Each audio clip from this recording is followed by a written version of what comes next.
We are back in action in the Premier League, ladies and gentlemen. Newcastle United travel to Goodison Park to play Everton in what is going to be a very scrappy game, a very, very fierce game. The Jordan Pickford derby, the Anthony Gordon derby. It's going to be a very, very tough game. Without further ado, people, let's get into the analysis of Everton, some news for Newcastle, and what we need to do to win this game. And we are very overboard with games, so this is going to count for a very, very long time. Without further ado, let's get into it, people.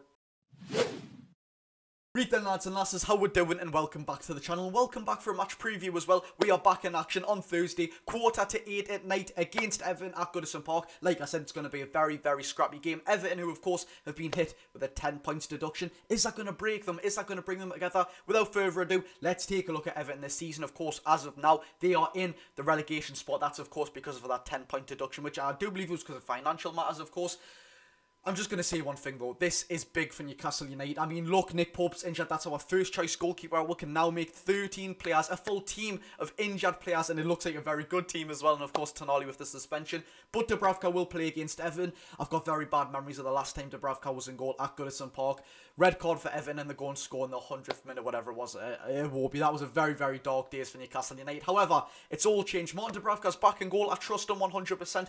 But this is what I'm on about. This is very, very big for Newcastle United. Our fixtures are just so congested. Let's just take a look at this, right?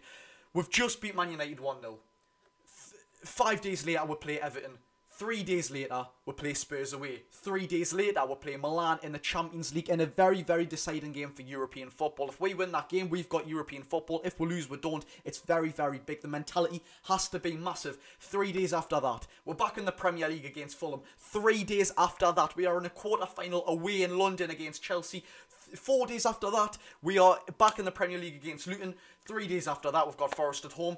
And 4 days after that, we're away at Anfield. 5 days after that, we've got the derby. Honestly, we are just absolutely packed. I'm starting to think, and I don't like to admit this, that Jurgen Klopp is right. I mean, FA Cup, Champions League, Premier League, Carabao Cup. These games, the mentality these players have to go Champions League, very deciding game. Bang, switch on. 1 day to prepare, 1 day to train, 1 day to move on to a whole nother team, a whole nother manager's tactics where, respectively, Luton aren't as good. They don't have the sort of domestic cup games, or where some of the domestic cup games and of course the Champions League games that we do, they can prepare all week. We've got no time to prepare. Like it seriously is good for bad for Newcastle that, or good, sorry, in a way that these players are just bouncing back and the mentality is absolutely massive. But away from Newcastle, let's take a look at Everton. That's what I've basically come on the video for. And Everton, look, yes, they've been hit by a 10 points deduction, but I really feel like that's bringing them together. A 1-0 win at the City Ground against Nottingham Forest in their last Premier League result. And before that, a 3-0 loss to Man United, which, kind of our game against Man United, the result doesn't reflect the performance whatsoever. Everton really could have been 2-3-1 up in that first half. Fair enough, Garnacho's goal, that is an unbelievable bit of magnificence from Garnacho. One of the best Premier League goals of all time. But Everton genuinely played good that game. They had the chances, but when you look back on it, it's their own fault. They didn't put the ball in the back of the net. Is that going to be a bad case for Everton over the whole season? Hopefully it is against Newcastle United. As of right now, like I said, they are in the relegation zone, 18th. Luton sits 17th. They're on 7 points. If they were to not have them 10 points deducted, of course, they would have been 12th in the league. Very different bit for Everton, but like I say, it might bring them together more as a club. There's teams who have nearly been close to administration in the past, and it's brought them together. But for Everton, they've got standout players who have been performing great. And last season when we beat them 4-1, there was one man who stood out to me, and it was James Garner.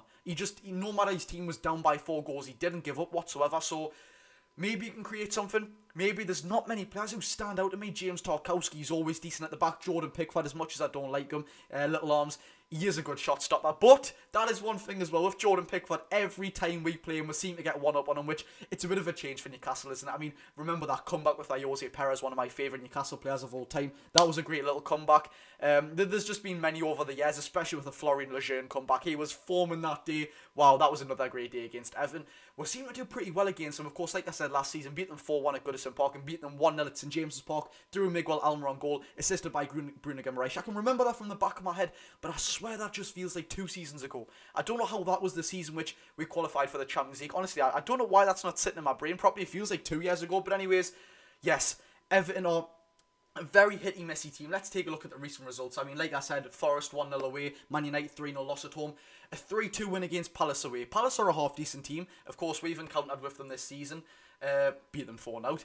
A 1-1 draw at home against Brighton. Brighton's a very good team. Beat Burnley 3-0 in the Cup. Don't need to worry about that too much. Beat West Ham 1-0 away. Lost to Liverpool, which you would expect them to, with 10 men as well at Anfield. 2-0 loss, not the worst, and of course beat Bournemouth 3-0.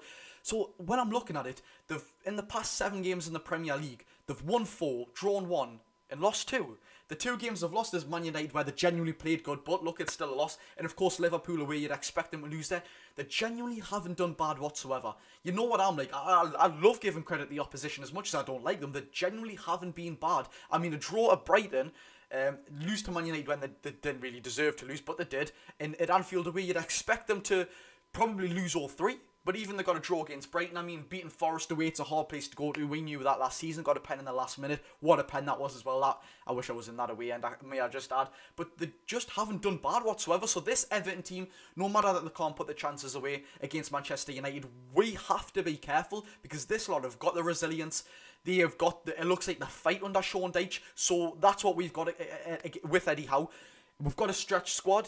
We've got many games coming up, but we need to give everything. That's what we need, and it's so hard. That's so hard to ask for with the fixture congestion. But look, if we can give the fight to these, it's our game for the taking, as we've seen last year. But these are going to be up for it 100%. Now, a bit of a sort of weak link spot for Everton is kind of the same with Newcastle due to injuries, is their sort of squad depth, which Newcastle can exploit this very, very well. They've barely got anyone to bring on from the bench. There's one man, though, Arnaut Danjuma. Why is he not getting a game over Beto? I don't know. Maybe he's fell on a downfall. I haven't been watching him that much, but Beto is another man who is great for Everton. I know he hasn't had the goals to put to his name, but look, he scored a fair few. He was decent on his debut. I know that was in the Cup and it wasn't the best sort of game from come into. It's not a groundbreaking team that he played. I can't remember who it was. Who was it? I think maybe Doncaster or Rotherham or one of the two. I was watching that game. But just look at this bench. Against Nottingham Forest, this was their bench. Arnaud Danjuma, like I said, Lewis Dobbin and under 21, Mackenzie Hunt and under 21, Ben Godfrey, Michael Keane, Seamus Coleman, Patterson, a keeper in Chermity, who was a youngster for them, an attacking player. There's just no one to bring on from the bench, is there really? I mean, Ashley Young at right back, I swear he's nearly 40 years old. He's not been performing that well this season. I know some Everton fans who don't rate him whatsoever. So Anthony Gordon against Ashley Young. I know who's winning that contest. I seriously do. That is a man who will really need to pinpoint for this game, isn't it? If the fans are going to get on his back, we'll all know who's going to be winning, because it was us who won that battle last year. Anthony Gordon come on as a substitute. All of them fans left the ground last year. That was an amazing game to go to as an away fan. But like I say, and one big thing for Newcastle, this is the biggest thing ever. I've just looked up there for some sort of injury news from Everton. Dominic Calvert-Lewin may be available for this game. Always kind of seems to score against us, but nevertheless, not the best player in the world. If we get rid of that bogey sort of side of it, he's not scoring. And Amadou Onana looks like a doubt for Everton. Now, Amadou Onana is a man who I rate very highly. Actually, when we played at Everton last season, he was anonymous. I don't know if you remember that game, but for me, I can't remember him putting a good performance in whatsoever. Anyways, he is a good player for Everton, though. He's a workhorse, he's a power horse, he's more like a Belgian Joe Linton. Just a much very worse implication of that, but he's a good player.